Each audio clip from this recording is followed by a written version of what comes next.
Update on Stinky Pete. I've been having a lot of brake problems lately. Since I blew the brake line for the rear a couple weeks ago, and that was just because I didn't do a very good flare job. I pinched it a little too thin and it failed. I've been having almost non-stop problems with this thing. But I got pretty much everything figured out, okay? But even though I fixed everything, I was not getting any rear brakes. Practically nothing, only front brakes. The brake proportioning valve was tripped. I reset it. I bled the system. And then I unplugged the anti-lock brake system, bled that. I then found out my slack adjusters were pretty much not working at all.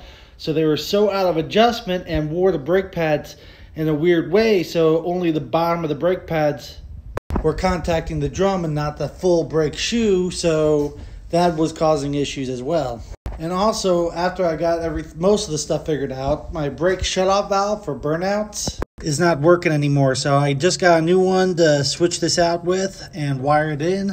And I got to re-bleed the brake lines. I got new brake pads for the front. I got new brake shoes, slack adjusters, spring kits for the rear.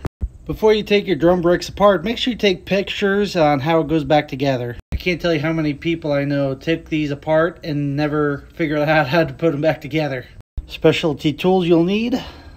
I should say you should not need these, but they make it a lot easier.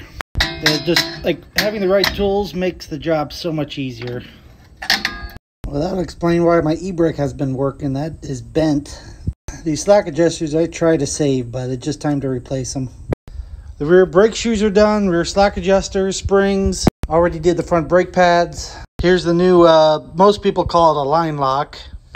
I think this one went bad because I left the switch on overnight. It ran my battery dead, so I think it ruined the coil.